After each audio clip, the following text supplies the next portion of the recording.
I'm so bored. I'm so bored. I'm so bored.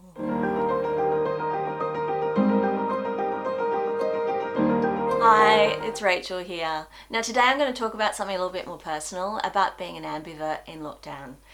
Now, I at first, when this lockdown thing first happened, I thought that's okay, I work from home, I'm used to actually being at home, it should be fine. Now I'm sure as an ambivert there's quite a few of you guys out there as well, so please share your experiences with me as to how it's going for you, but I thought today I'd just want to share about how it's been for me. So what is an ambivert? Ambivert is in between introversion and extroversion. So extroversion is being out there, needing to be around people, needing to have the connectedness with people. Being an introvert means being more, not necessarily always at home, but being more by yourself, more alone. Finding when you do want to connect with people, it's only maybe one or two. So an ambivert is in the middle between. Now these personality traits come from the Myers-Briggs personality test. I did the actual Myers-Briggs, the proper Myers-Briggs personality test back when I was at uni, I was doing psychology, and I was slap bang in the middle between introversion and extroversion. And I don't even think back then, I wasn't even quite sure if there was a name, so I think ambivert's come up since then. I remember when I was young, I actually thought I was an introvert. I come from a family of extroverts, so I just assumed I was an introvert because I didn't always talk all the time. They talked all the time. And the only way I could get away from them was to shove my nose in a book. So as far as I see in regards to being an ambivert, and this is my own personal experience, it's on the Myers-Briggs test, it's got it in between introversion and extroversion, but my experience of it is that I need both. I have the needs of both an extrovert and an introvert. So as far as I see, an ambivert has all those needs, but maybe slightly less, so those needs aren't as intense, but they're still there. So the need as an introvert, the need to be alone, the need to be alone and center and get back to and having time to process stuff that's going on in your world.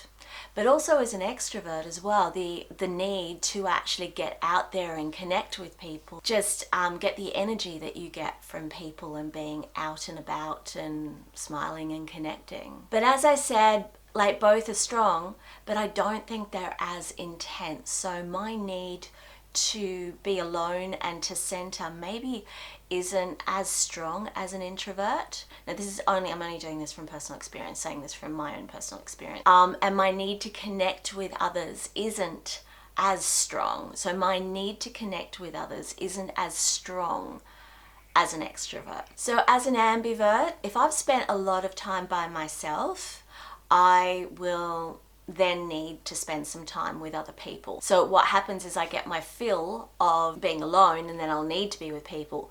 And then there are times there where I've spent too much time around people and I need to, be at home and just center myself and spend some time alone. Now you're saying that's pretty cool, like it's okay, it's great, it means you've got that middle ground there. And I actually have to agree with you. Generally I'd say being an ambivert is actually really quite good. It means you get the best of both worlds. You need to have a feel of each, but you have a level of flexibility there that I think being an introvert, a full introvert or a full extrovert, you don't have as much flexibility. I think being an ambivert, you actually do. Today, I wanted to talk about the issue of being an ambivert in lockdown because it has become an issue. I am so bored. Now, get the fact that before lockdown, here in Australia, lockdown happened, it was sometime at the end of March, whenever it happened. I'd come back from Thailand about mid-February, so I had a bit of work to catch up on, and I work from home. So I got back from Thailand. I had been at a festival in Queensland just straight after Thailand, came back home and was catching up on work. And so I was still catching up on work when the lockdown happened here in Australia. So I'd actually not spent a great deal of time with anybody for, or at least 2 weeks or something like 2-3 weeks with anybody. I'd mostly been at home. And So I'd already started to have my fill of being at home and having that aloneness, and was actually starting to get a little bit toey with regards to wanting to connect with other people when the lockdown happened. I am so bored. I don't think I've ever been this bored before. I'm not someone who tends to get bored. I'm actually quite a motivated person. I'm finding this really difficult. So one of the things I do is make sure I stay in routine. And this is something I just spoke about in my previous videos about being in lockdown, how routine is really important. So I'm trying to do that. Wow, it's still hard. Really very hard. Do you know, I get excited to go to the supermarket. I actually go not to my local supermarket, but I actually go to the one that's more in town, more rather than the local one, just so I can drive a bit further and maybe see more people and see different stuff rather than the same stuff. So yeah, I get excited when I go to the supermarket, and I actually spend my time there and idle there a little bit. Something I would never have done before, just to do something different. So yeah, I just get excited to go to the supermarket. Now I live by myself in a really cute house with a great big backyard. I'm really lucky. I have a great place that I live, but I am so sick of my house. Like, I am so sick of it. I'm sick of walking around this house. I go out the back, I've got a veggie garden and stuff, and I do some stuff, but I'm still so sick of being here.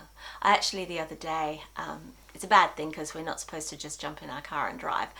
I jumped in my car and actually drove for about 20 minutes, would have been about 20 minutes, half an hour, around the area that I live, around the bush area, the rainforesty bush area, just to go for a drive and do something different, and I felt a bit naughty doing it too. So yeah, I thought this lockdown process wouldn't be too hard for me because of my introversion side, but it's not the case.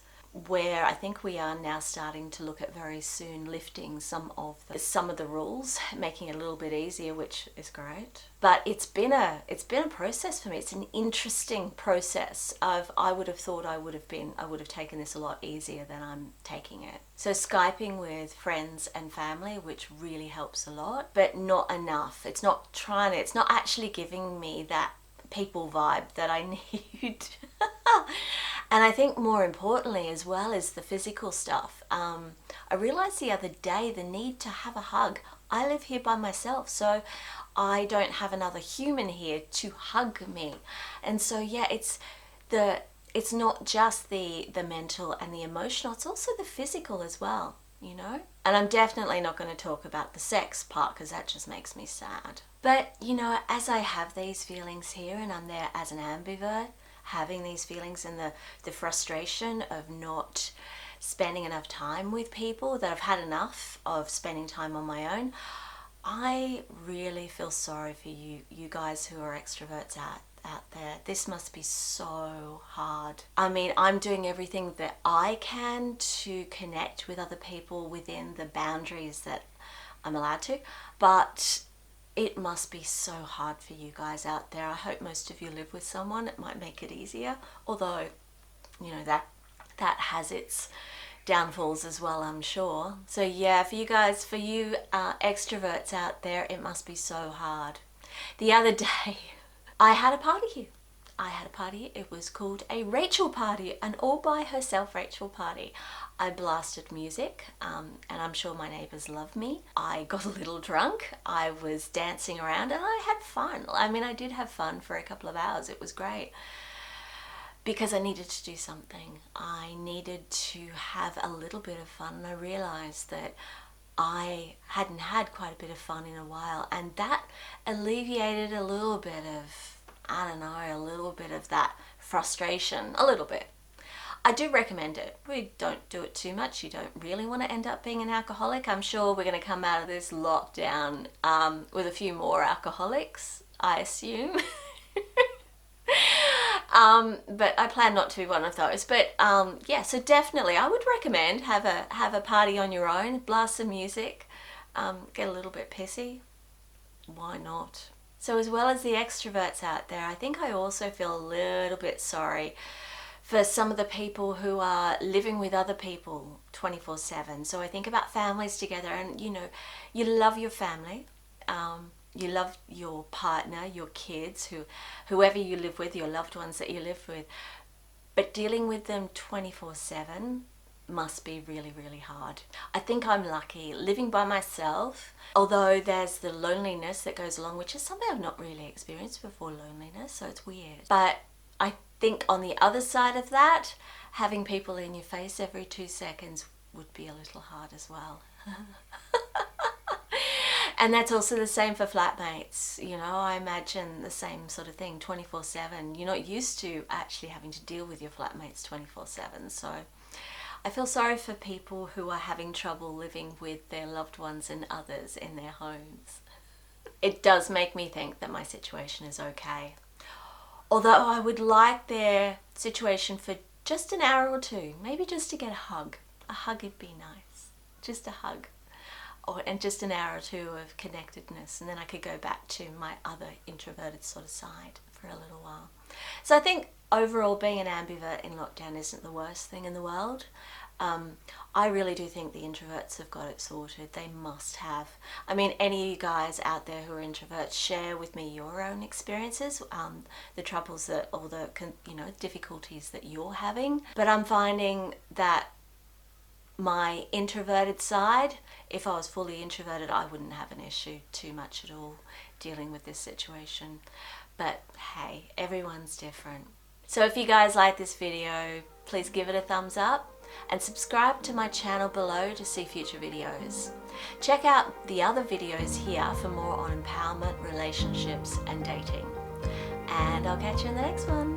Bye.